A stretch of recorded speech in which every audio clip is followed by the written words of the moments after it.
The dust-covered trail stretched endlessly behind Delilah Vance as she collapsed at the wooden gate of the Circle D ranch, her pregnant belly heavy beneath her tattered dress, the last of her strength finally giving out after days of desperate flight across the unforgiving Wyoming territory. Mason Dawson spotted her from the corral where he'd been breaking a spirited mustang, dropping the rope immediately and rushing toward the fallen woman. The year was 1873, and strangers, especially women in her condition, didn't simply appear at remote ranches 20 miles outside of Walla Walla without good reason. "Madam? Madam, can you hear me?"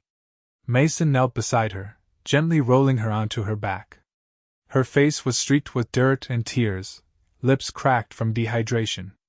Her eyelids fluttered weakly as she gazed up at him, one hand protectively cradling her swollen belly.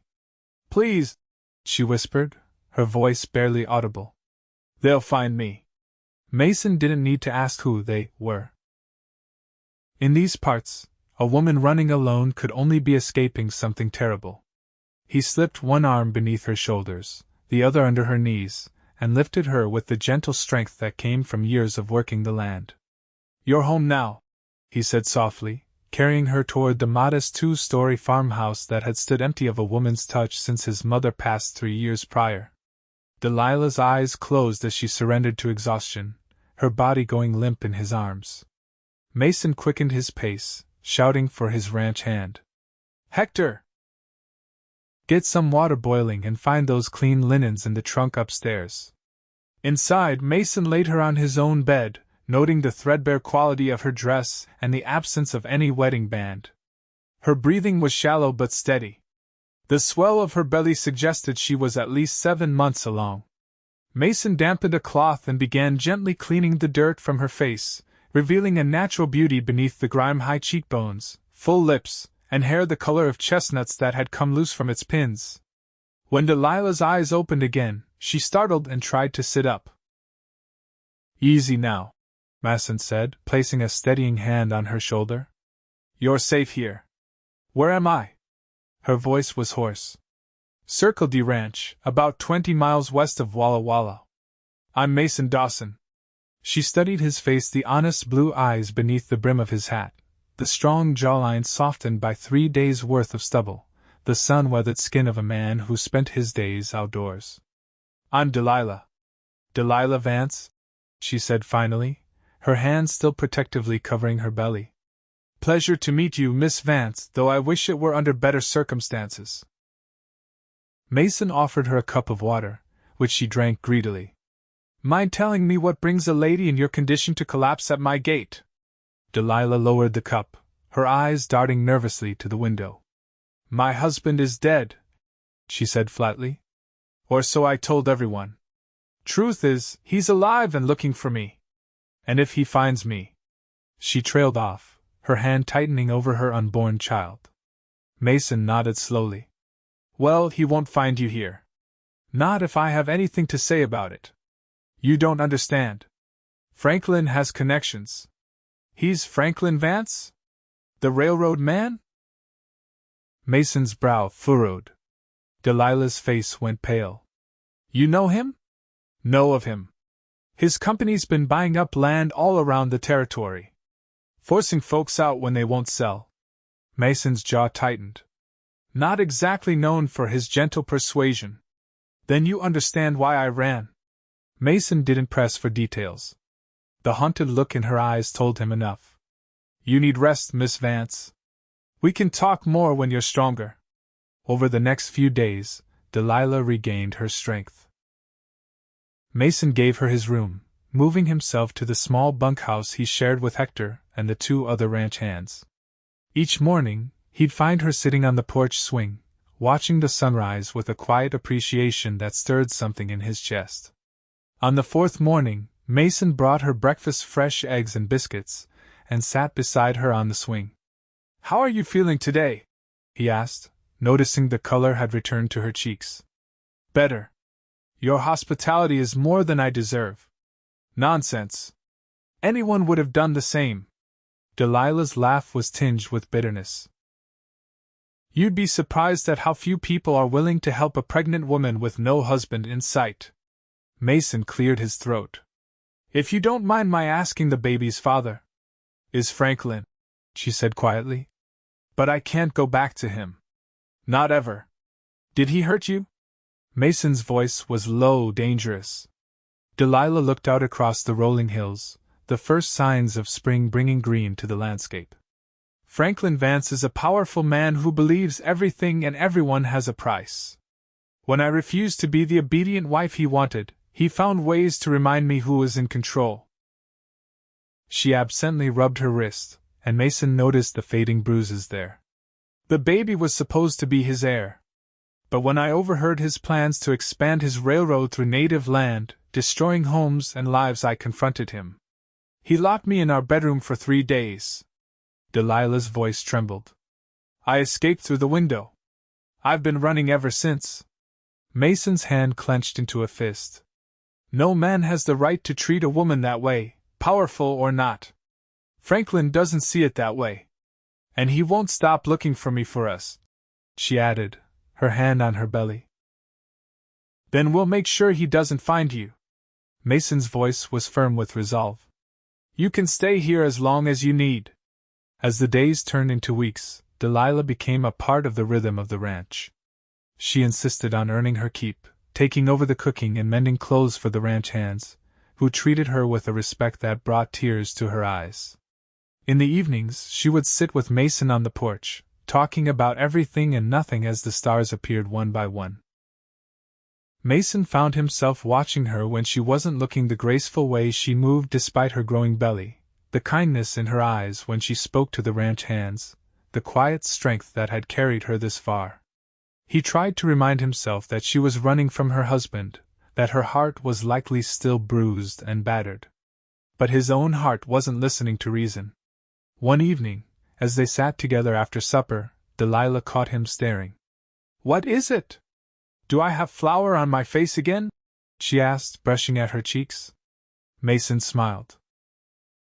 No, I was just thinking how different the ranch feels with you here. It's been a long time since these walls heard a woman's laughter. Your mother, Delilah said softly. Hector had told her about Mason's parents, his father killed in a hunting accident when Mason was 15, his mother passing from influenza 3 years ago, leaving Mason alone to run the ranch at 22. Yes.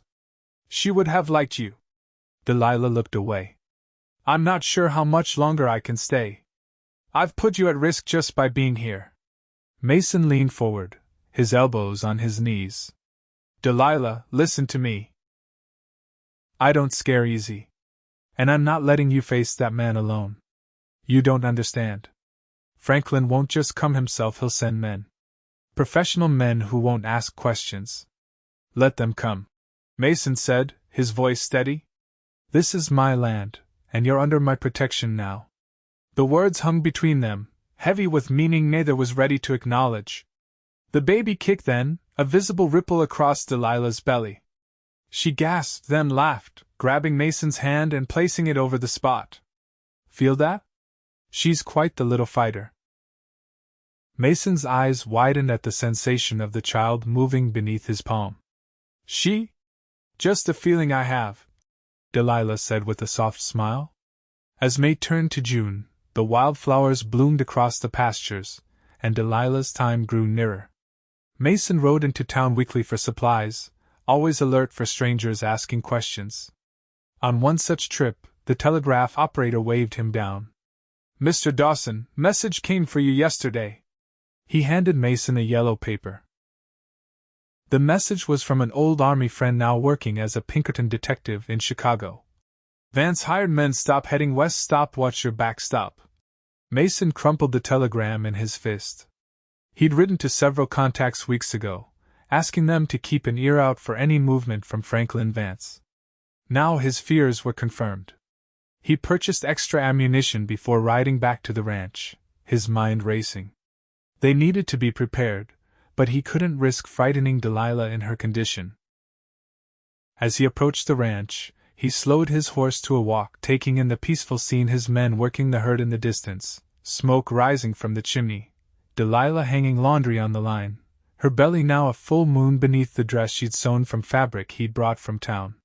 For a moment, Mason allowed himself to imagine this was his life, a loving wife waiting for him, their child about to be born, the ranch thriving under their care. The fantasy was so vivid it made his chest ache.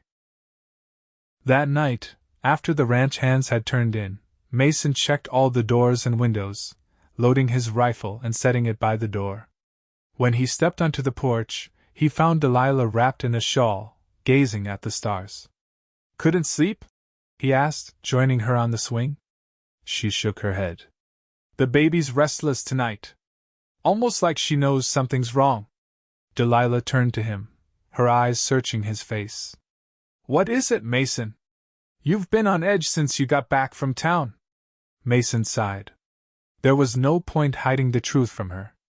"I got word that Vance has hired men. They're heading west." Delilah paled, her hand automatically covering her belly. "I should leave. Tonight. I can't bring this to your doorstep." "And go where?" "You're due any day now." "I don't know, but I can't be the reason you get hurt, or worse." Mason took her hands in his. "Delilah, listen to me. Running now would be more dangerous than staying. We're prepared here. My men are loyal, and I've sent for a few more friends I trust with my life." "Why?" she whispered. "Why would you risk everything for someone you barely know?" Mason's thumb traced circles on the back of her hand. "I think you know why." The air between them crackled with unspoken feelings. Delilah's eyes glistened with tears as she leaned toward him, her breath catching when his free hand came up to cup her cheek. "I can't offer you anything," she whispered. "I'm still married. I'm carrying another man's child." "You're the bravest woman I've ever known," Mason interrupted. "And I don't care what papers you signed or whose blood that baby shares. All I care about is you, both of you." When his lips met hers, it was gentle, tentative, a question rather than a demand. Delilah answered by leaning into him, her hand finding the back of his neck, drawing him closer despite the roundness of her belly between them. When they parted, both were breathless. Delilah rested her forehead against his. "I never thought I'd feel safe again," she whispered. "As long as I'm breathing, you will be," Mason promised.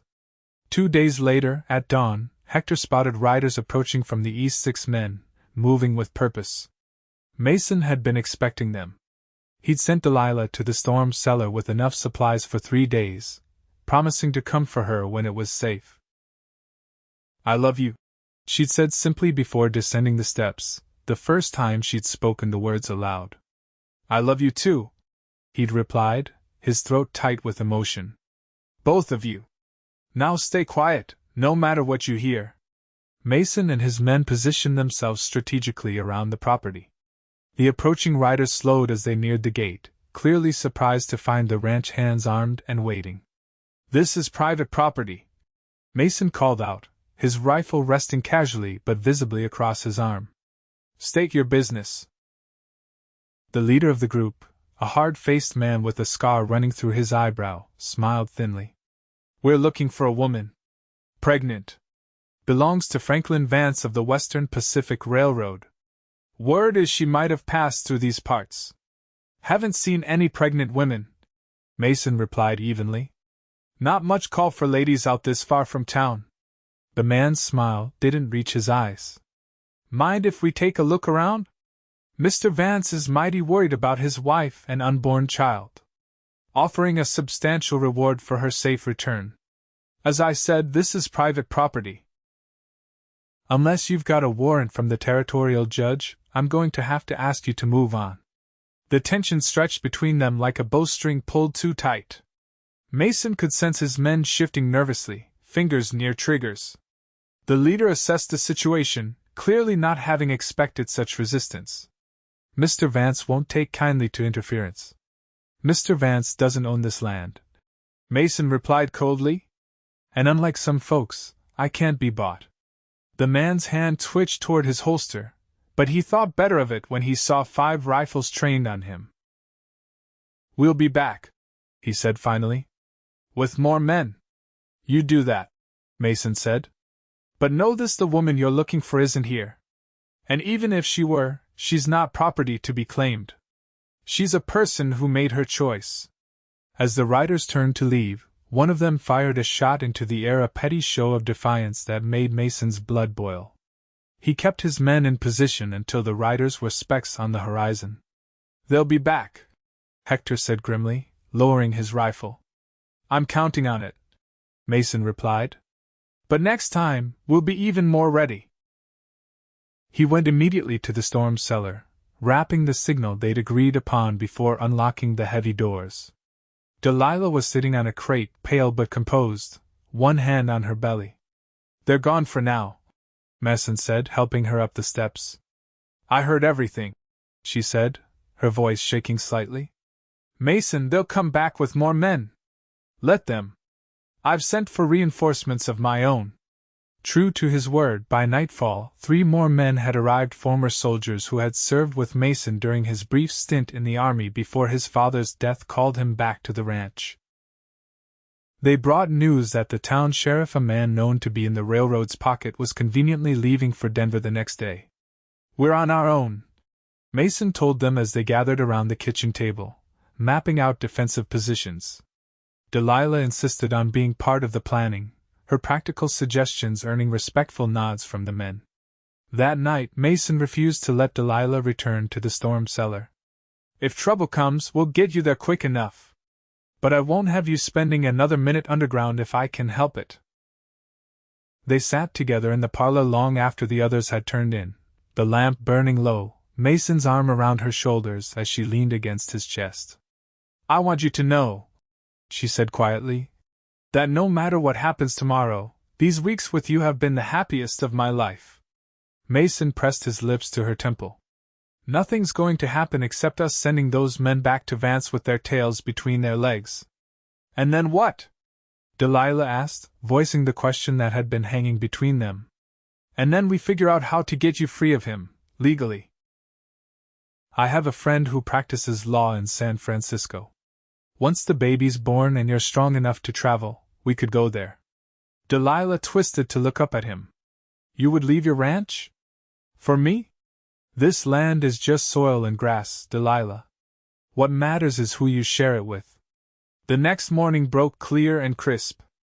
Mason positioned his men, ensured Delilah had a clear path to the storm cellar if needed, and waited. The hours stretched on with no sign of trouble, allowing a tentative hope that perhaps Vance's men had thought better of returning. That hope was shattered at midday when Hector spotted a cloud of dust on the eastern horizon, at least a dozen riders approaching fast. "Delilah, it's time," Mason said, guiding her toward the cellar. She clung to his arm. "Mason, She broke off with a gasp, doubling over suddenly. "What is it? What's wrong?" Alarm shot through him as he supported her weight. "The baby," Delilah managed through clenched teeth. "I think she's coming. Now? Are you sure?" Another contraction gripped her, and she nodded wordlessly, her fingernails digging into his arm. "Hector!" Mason called, his voice tight with panic. "Get Mrs. Miller from the next ranch over. Tell her it's urgent." Hector hesitated, glancing toward the approaching riders. "Go!" Mason ordered. "We'll hold them off." As Hector rode out the back way toward the neighboring ranch 5 miles distant, Mason carried Delilah to the bedroom. "I'll get you to the cellar as soon as—" "No!" Delilah gasped, another contraction seizing her. "No time. Baby's coming fast." Mason had helped birth countless calves and foals, but the prospect of delivering a human child, Delilah's child, terrified him more than the approaching gunman. "I don't know how to do this," he admitted. Delilah managed a strained smile. "Neither do I.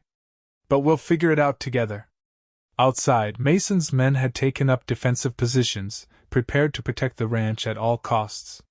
The riders approached the gate, more than Mason had anticipated. 15 men, all armed, led by the scarred man from the day before. Inside, Delilah's labor progressed with frightening speed. Mason boiled water and gathered clean linens as she'd instructed between contractions, all the while straining to hear any sound of gunfire. "They're here," he told her grimly, returning to her side. A lot more than yesterday. Delilah gripped his hand, her face contorted in pain. Mason, promise me if anything happens you'll protect her. Nothing's going to happen to either of you. Mason insisted, though his heart raced at the sound of raised voices outside. Through the window, he could see his men confronting the riders at the gate. Words were exchanged, tempers flared.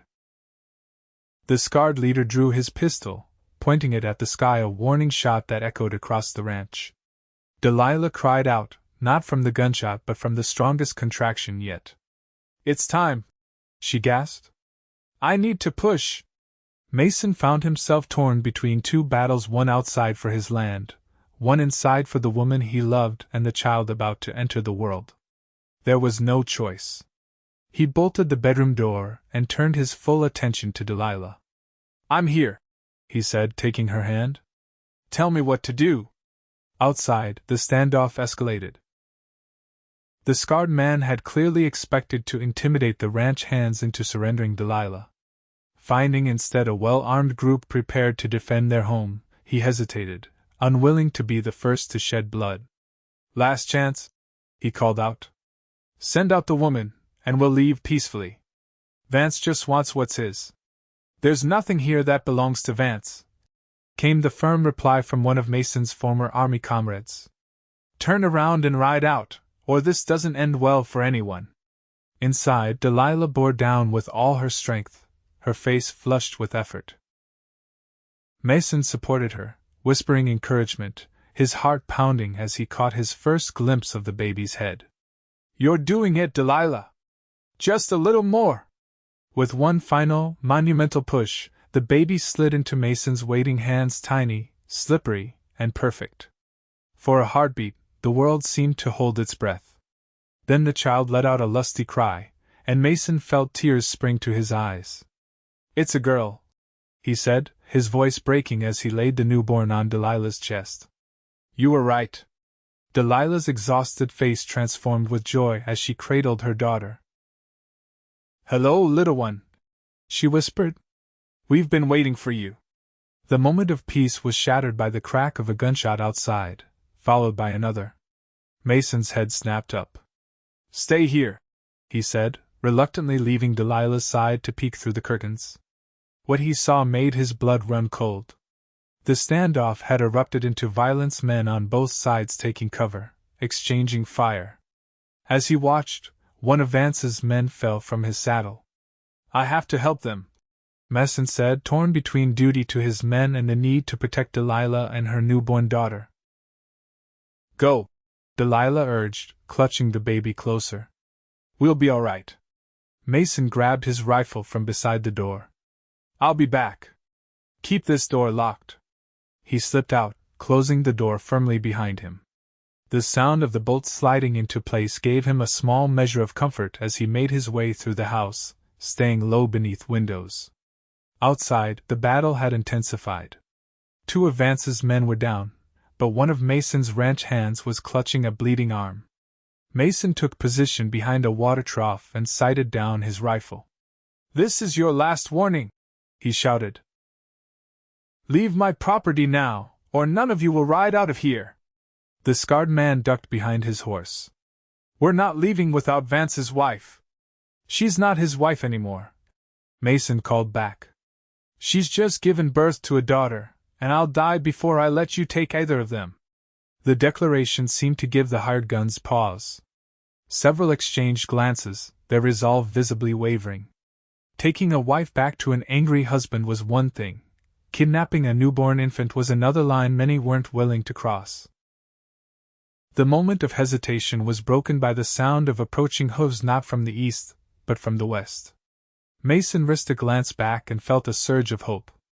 Hector was returning, and with him rode Mrs. Miller, the midwife from the neighboring ranch. But they weren't alone.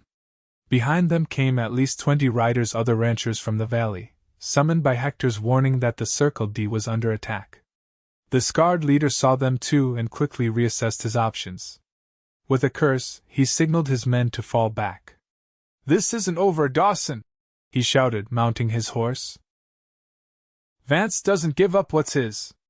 Tell Vance that Delilah and her daughter are under my protection now, Mason replied, standing tall despite the danger. And if he wants them, he'll have to come himself and bring the entire territory with him. The hired guns retreated, carrying their wounded, leaving behind a tense silence broken only by the approaching hoofbeats of the neighboring ranchers. Mason wasted no time.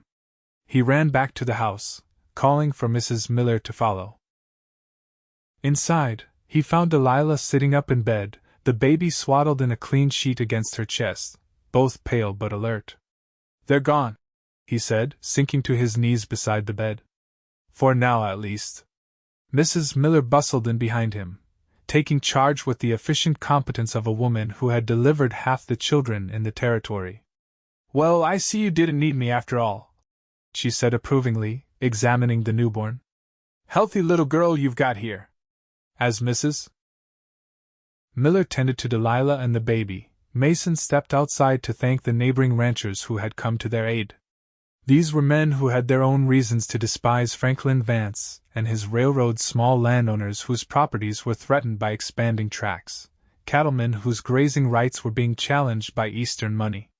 "Vance won't stop," one of them warned Mason. "Not until he gets what he wants.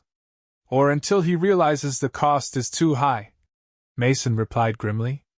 That evening, with Mrs. Miller installed in the guest room and the neighboring ranchers having returned to their homes after promising to keep watch for trouble, Mason sat beside Delilah's bed, marveling at the tiny infant sleeping peacefully in her mother's arms. "She's perfect," he whispered. "Just like her mother." Delilah smiled tiredly. "I want to name her Hope. Because that's what you gave us both, hope for a future I never thought possible." Mason gently touched the baby's downy head. "Hope Dawson," he said softly. "It has a nice ring to it." Delilah's eyes widened. "Mason, I'm still legally married to Franklin." "I can't, not yet," he agreed. "But someday. If you'll have me." The weeks that followed were tense but peaceful. Franklin Vance's men did not return, though Mason maintained guards around the ranch perimeter. Mrs. Miller stayed on to help Delilah with the baby, becoming a grandmother figure to little Hope and a staunch ally to the new mother. Word came from Mason's lawyer friend in San Francisco that he was investigating ways to secure Delilah a divorce, difficult though it would be against a man of Vance's influence. The territorial newspapers, meanwhile, carried stories of Vance's railroad facing increasing opposition from landowners and native tribes alike, his political allies distancing themselves as allegations of corruption surfaced. By the time Hope was 2 months old, sitting on the porch one evening, Mason handed Delilah a letter that had arrived that day. "It's from the lawyer," he said. "Vance is facing federal charges for land fraud. His assets have been frozen, and he's fled to Canada." Delilah's hands trembled as she read. "Does this mean—" "It means you're free," Mason said, taking her hand. "Or you will be, once the divorce is processed. The lawyer says with Vance a fugitive, the courts will likely grant it without contest." Tears filled Delilah's eyes as she looked down at Hope, sleeping peacefully in her cradle beside them. "I never thought this day would come." Mason knelt before her, taking both her hands in his. "Delilah Vance, from the moment I found you at my gate, you've brought more life and love to this ranch than I ever thought possible. I promised you then that you were home, and I want to make that promise permanent." He pulled a small ring from his pocket, his mother's, simple but elegant. "Will you marry me, once you're free to do so? Will you make this your home, and me the happiest man in the Wyoming territory?" Delilah's answer was to pull him close, her lips finding his in a kiss that held all the promise of their future together. "Yes," she whispered against his mouth. 1,000 times yes. 5 years later, the Circle D Ranch had prospered beyond Mason's wildest dreams. The house had been expanded to accommodate their growing family. Hope, now 5 and the spitting image of her mother, and her 2-year-old brother, Thomas, named after Mason's father. Franklin Vance had never returned from Canada, his railroad empire dismantled by federal prosecutors, his name now a footnote in territorial history. The scandal had opened the door for fairer dealings with landowners and native tribes alike, though the struggle for justice continued. On the anniversary of the day Mason had found Delilah at his gate, they sat together on the porch swing, watching Hope teaching her little brother to feed the chickens. "Do you ever think about that day?" Mason asked, his arm around his wife's shoulders. "Every day," Delilah replied, leaning into him. "I was so afraid, so certain my life was over. Instead, it was just beginning." Mason kissed her temple, breathing in the scent of wildflowers in her hair. "When I told you you're home now, I had no idea how true those words would become." Delilah smiled, watching their children laugh in the golden evening light. "Home isn't a place," she said softly. "It's where love finds you when you need it most." As the sun set over the rolling hills of the Wyoming Territory, casting long shadows across the land that had witnessed their unlikely love story, Mason and Delilah Dawson held each other close, grateful for the twist of fate that had brought a desperate pregnant woman to the gate of a lonely cowboy, and changed both their lives forever.